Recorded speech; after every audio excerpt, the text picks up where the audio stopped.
Auditórios lotados, estudantes atentos ao que está no quadro. Há 2 anos, esta era a realidade de universitários espalhados por todo o país. Imagens assim ficaram no passado, um tempo não tão distante, mas hoje, bem diferente. A escrivaninha de casa virou o banco da sala de aula. As explicações agora são virtuais. Acompanhar uma disciplina atrás da outra pelo celular ou pelo computador não é moleza, não. A futura médica Angélica sabe bem disso. A faculdade, por mais que ela esteja tentando entregar todo o conteúdo pra gente, a gente perdeu muito conteúdo no começo, que até agora não foram repostos, e a gente está sendo prejudicado, não só nas aulas teóricas, mas nas aulas práticas, e tem muita coisa que eles estão deixando passar, sem contar que é muito mais difícil você ser acostumado a estudar tendo contato com o professor, tendo contato com as peças, tendo contato com os casos, com os pacientes, e você ter que ver tudo pela tela do computador e de uma forma bem mais resumida. Reclamações e constatações iguais, independentemente do curso. Embora o ensino remoto tenha sido uma ferramenta imprescindível nesse momento que nós estamos vivendo, ao mesmo tempo nos afastou daquela troca que nós tínhamos com os docentes e que, a meu ver, era fundamental para o aprendizado. Vitor está no 9º semestre de Direito. Segue firme e forte com o objetivo de se formar em breve. Quando passou a ter aulas no novo modelo, o rapaz de Caldas Novas, em Goiás, percebeu uma baixa adesão dos colegas. Quando o acadêmico ingressa na faculdade, na modalidade presencial, isso acaba despertando um interesse maior nesse aluno. Agora, quando uma situação totalmente extraordinária nos impõe um regime de ensino 100% remoto, isso opera efeitos opostos. Então, há uma displicência maior, há um desinteresse maior por parte desse aluno, e isso com certeza vai impactar no aprendizado. Desinteresse ou dificuldade de acesso? Eis a questão. Desde o início da pandemia do novo coronavírus, quase 152 mil chips de celulares foram entregues para que universitários pudessem acompanhar as classes remotas. Poucos alunos tiveram auxílio financeiro para aquisição ou melhoria de equipamentos. Menor ainda foi o número de empréstimos de equipamentos de instituições federais de ensino. Para dar aula com qualidade, alguns professores também recorreram a máquinas das universidades. Problemas para acessar um conteúdo e para lidar com a metodologia de ensino. Os últimos meses foram desafiadores para estudantes e principalmente para professores. Óbvio que a gente já tem muito mais facilidade do que tínhamos há um ano atrás com todas essas tecnologias, esses mecanismos de atividades, né?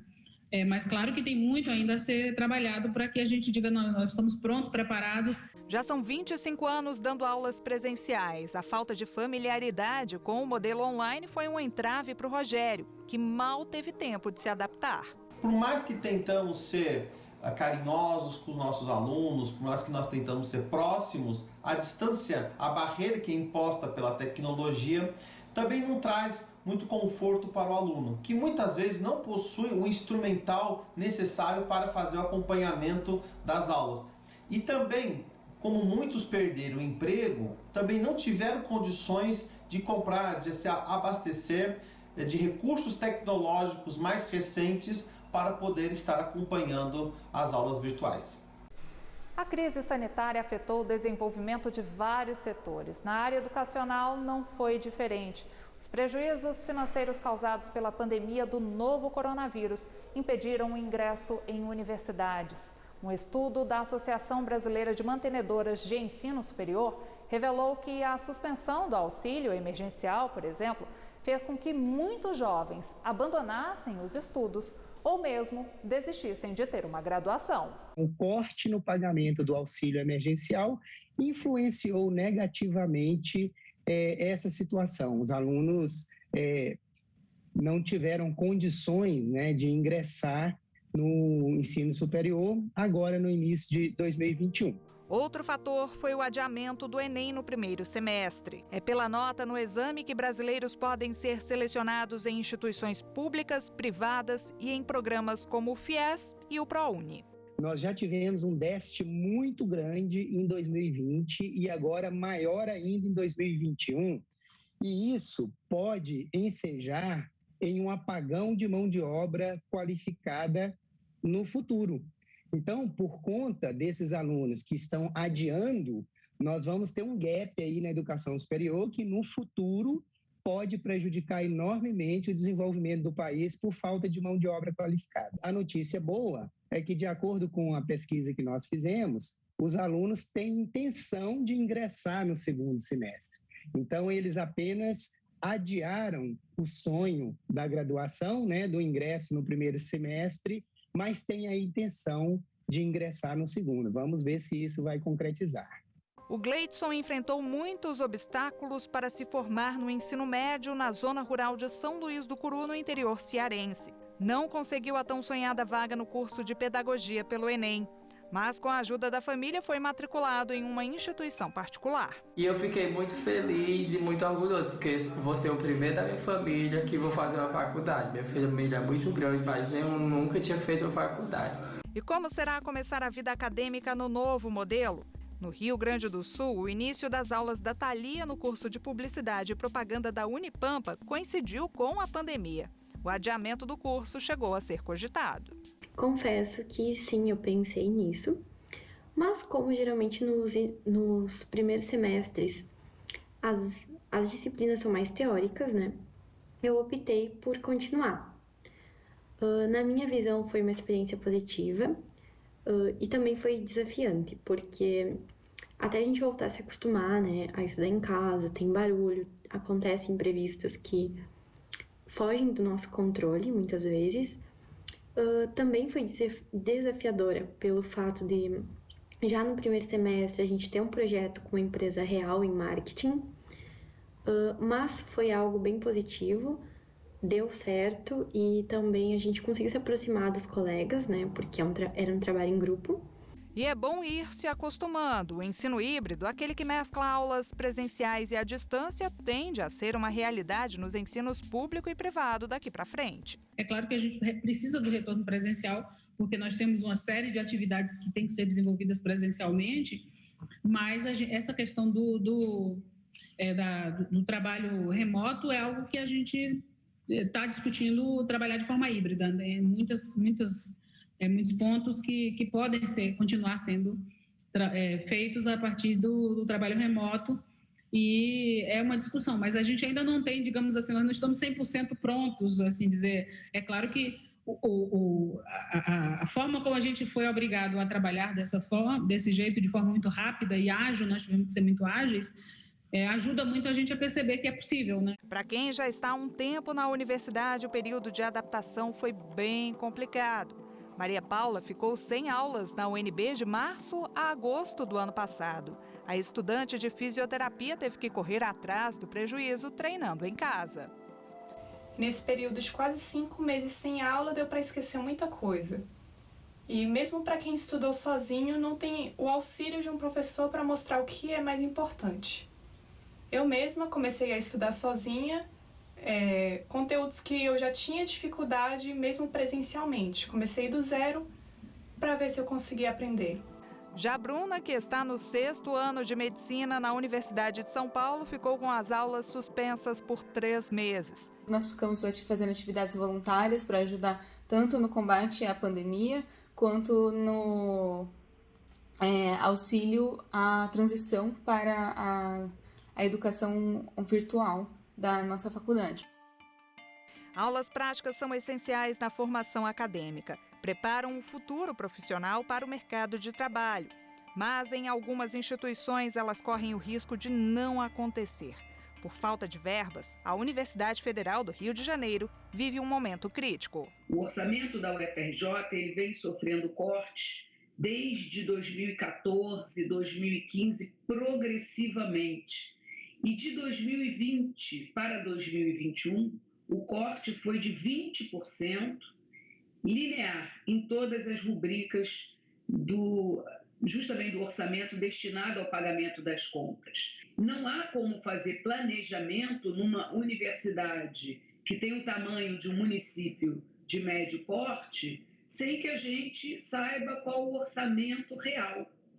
E o orçamento brasileiro ele foi votado apenas agora no mês de abril e chegou para as universidades com cortes acima do que o nosso planejamento interno tinha feito. O Ministério da Educação reconhece a redução orçamentária de recursos para a Rede Federal de Ensino Superior na ordem de 16%. A pasta também esclarece que para universidades e institutos federais houve bloqueio orçamentário de 13,8%. O MEC diz ainda que está promovendo ações junto ao Ministério da Economia para que as dotações sejam desbloqueadas e o orçamento seja disponibilizado na totalidade. A gente está caminhando na contramão da realidade. A realidade deveria ser perceber a educação como um bem coletivo, como um bem cujo investimento tem um retorno muito grande para o Estado. Então, quanto mais educada é uma população, menores vão ser os gastos com segurança pública, menores vão ser os gastos com saúde, mais produtiva vai se tornar a economia, mais sólidas vão ser as nossas instituições públicas. Nós não queremos parar as atividades de pesquisa, não queremos abandonar este modelo, que é um modelo bem-sucedido no mundo todo, de associar o ensino à geração de conhecimento, que proporciona o desenvolvimento socioeconômico dos países, e não queremos atrasar o retorno presencial dos nossos estudantes, que precisam se formar, precisam terminar a graduação para aumentar a taxa de empregos no nosso país. No próximo bloco, o repórter Leonardo Ferreira vai falar sobre os desafios enfrentados pelos universitários brasileiros para que eles consigam se manter no ensino superior. Não saia daí, o intervalo é rápido.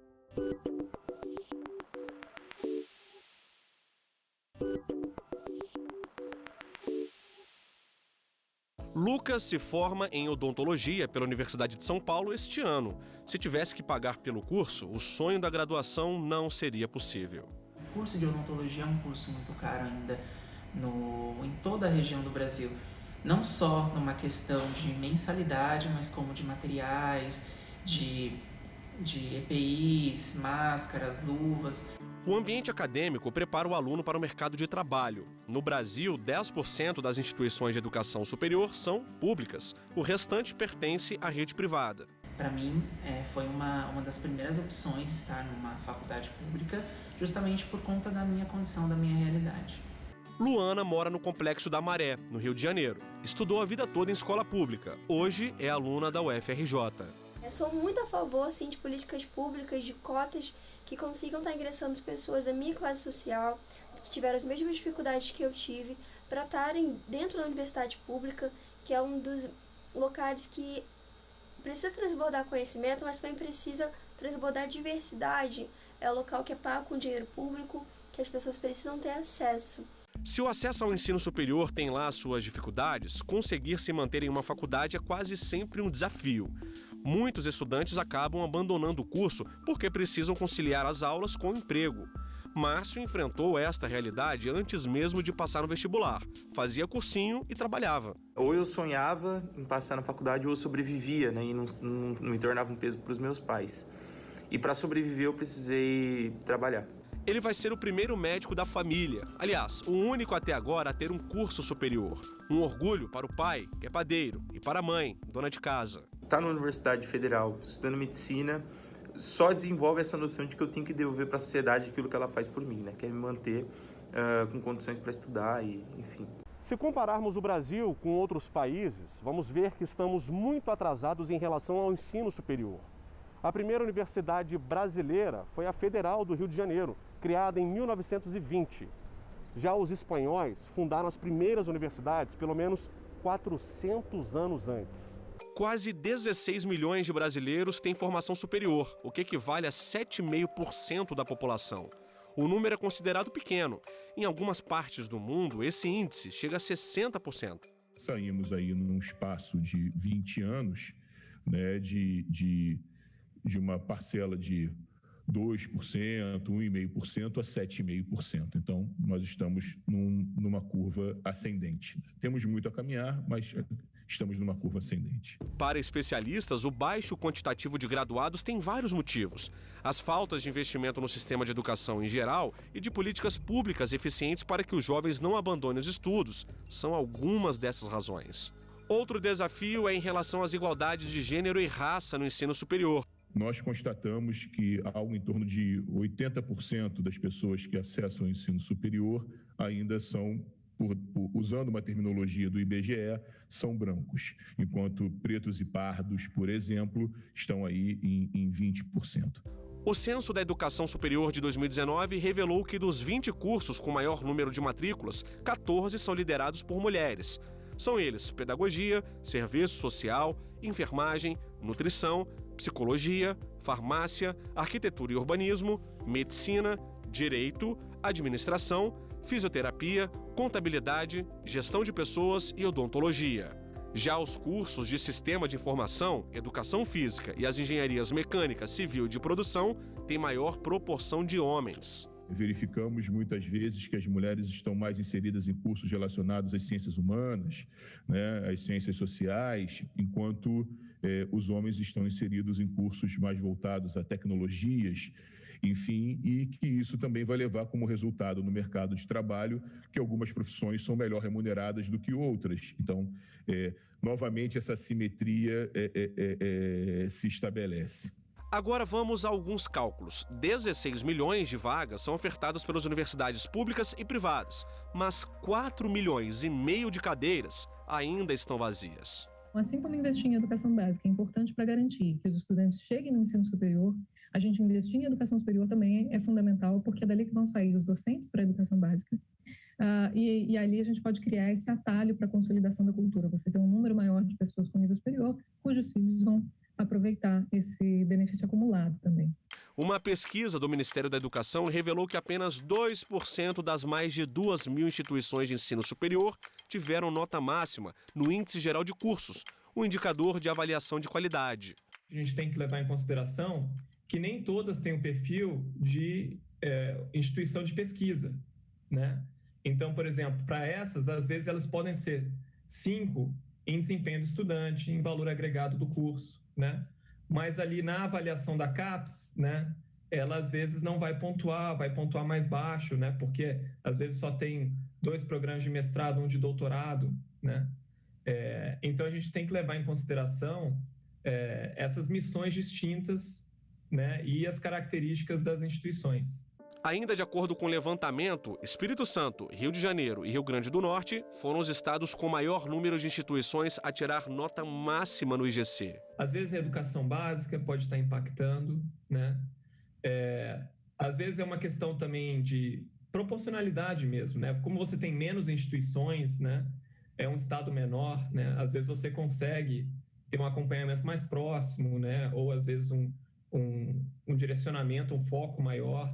A educação é um direito garantido na Constituição Federal. Antes de investir na estrutura das instituições de ensino superior, é preciso pensar em estratégias para manter os alunos até o fim do curso. Nós estamos falando de gastos relacionados a deslocamentos, à alimentação. Então, quando você precisa ter um foco em políticas públicas que garantam a permanência desse estudante, que muitas vezes entra, tranca a matrícula, pede para reabrir, ou seja, a própria continuidade do estudo para ele é um grande desafio.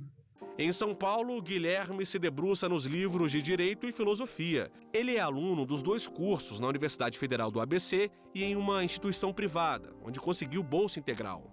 Eu consegui a bolsa integral e também uma bolsa de auxílio para cobrir os custos de estudo, como, por exemplo, os livros de Direito. Para Guilherme, que é pardo, descendente de índios e da comunidade LGBT, estar na universidade é motivo de orgulho. O nosso Estado brasileiro ele é composto e sempre foi composto por uma classe muito específica de ricos, brancos, homens, que decidem majoritariamente para a sua própria classe. Para que exista democracia de fato no país, é preciso que pessoas diferentes ocupem postos de poder. Portanto, as cotas e as ações afirmativas são extremamente necessárias para que essas pessoas se eduquem, tenham oportunidade de acessar esses espaços e mudem o país para que ele de fato seja democrático. Ensino superior para todos.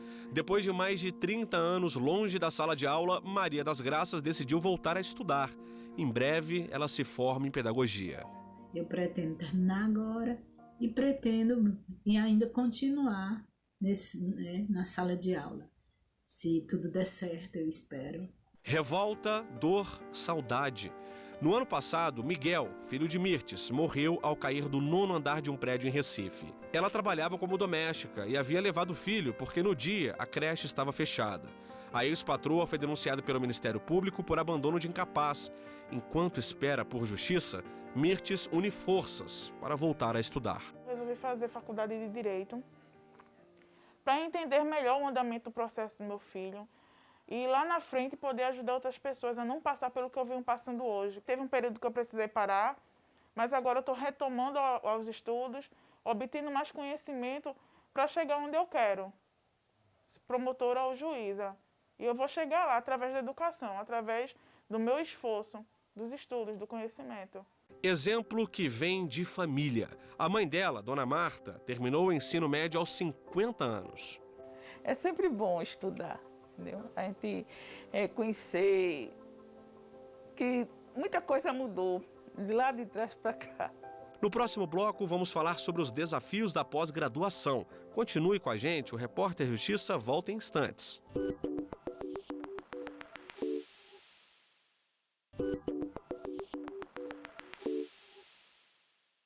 Profissional qualificado, país desenvolvido. No bloco anterior, mostramos os desafios do acesso e da qualidade do ensino superior. Na pós-graduação, também há barreiras a serem superadas. Se é difícil você se manter 4 anos fazendo uma graduação, você, depois de uma graduação, decidir continuar na academia, decidir continuar e seguir para um mestrado, ou seguir para um doutorado, ou seguir para uma especialização, é uma opção difícil para muitos estudantes. Temos um funil e quanto mais subimos, né, nos graus dessa educação, maior esse funil. Então, ou seja, o maior número de pessoas, menos pessoas ingressam, por exemplo, na pós-graduação. O Brasil conta hoje com 49 áreas de conhecimento na pós-graduação. Estamos falando de cerca de 4.600 cursos. Além desse leque de opções, o Brasil é referência para o mundo com o sistema público de pós-graduação, que oferece bolsa de estudos. Isso é raro, isso tem paralelo em pouquíssimos países no mundo. Isso é uma conquista do exercício constitucional do direito à educação. Na última década, a pós-graduação no Brasil cresceu quase 50%. Mais do que ter uma especialização, quem estuda continuadamente contribui para os desenvolvimentos social e econômico do país. Mas isso só é possível com investimento em ciência, tecnologia e pesquisa. Às vezes as pessoas entendem que fazer uma pesquisa para vacina é fundamental porque isso você verificará, né, o resultado prático na saúde das pessoas. Mas tem um conjunto de pesquisas anteriores, de pesquisa de base, de reflexões, por exemplo, nas ciências sociais, para entender as populações onde, por exemplo, essa vacina vai ser aplicada, enfim, os comportamentos que são complementares a esse resultado final. No mercado de trabalho, as mulheres ainda sofrem com a desigualdade de gênero. Parece um tanto contraditório, porque na pós-graduação, elas são maioria. Nascida e criada no subúrbio do Rio de Janeiro, Luciane é hoje mestre em Ciência da Arte e doutora em Letras. Quando eu nasci, um anjo esbelto desses que tocam trombeta anunciou: vai carregar bandeira, cargo muito pesado para uma mulher. Essa espécie ainda envergonhada. E aí por aí vai o poema lindíssimo da Adélia Prado. E esse poema nos dá uma significativa lição. Sexo frágil nós não somos. No Gama, cidade próxima a Brasília, a dificuldade enfrentada pela Fernanda tem sido outra. Ela é mestranda em agronegócio pela UNB. A pandemia atrasou os planos da médica veterinária, que deveria defender a tese até o meio do ano. Como o meu trabalho ele é com os consumidores de carne bovina, inicialmente havia-se a pretensão e a organização de realizar esse trabalho fazendo entrevistas pessoalmente com esses consumidores. Só que por conta da pandemia, esse contato ele ficou prejudicado. Então, eu e minha orientadora, nós conversamos bastante e tivemos que fazer uma readaptação do meu trabalho, fazendo com que eu chegasse a esses consumidores por aplicativo. Da cidade para a zona rural. Na Bahia, Neuza conseguiu entrar na universidade e se formou em História. Isso foi possível graças às políticas afirmativas. Hoje eu sou mestranda no curso de História da África, da diáspora dos povos indígenas. E a minha maior dificuldade hoje é a dificuldade financeira, né? Antes da pandemia já existia e com a pandemia veio a se agravar, porque o mestrado ele não oferece bolsa, tá? E aí a gente tem que estar se virando como pode, com a ajuda da família. A inclusão de negros, sobretudo pobres, nas universidades públicas ou privadas com bolsa de estudo é o objetivo da Educafro. A Educafro lutou e conseguiu a obrigatoriedade de todas as universidades federais terem cota no mestrado e no doutorado para pessoas negras. Vamos vencer! É a luta por uma pós-graduação acessível a todos. Você só muda, de fato, o país na medida que você tem uma educação de qualidade, né? E aí você precisa garantir que todas as pessoas efetivamente tenham esse acesso. E assim a gente termina o Repórter Justiça desta semana. Já segue o nosso perfil no Instagram, é o TV Justiça Oficial. No YouTube o canal é o mesmo. Se quiser entrar em contato com nossa produção, o e-mail é o reporterjustiça@stf.jus.br. Até a próxima!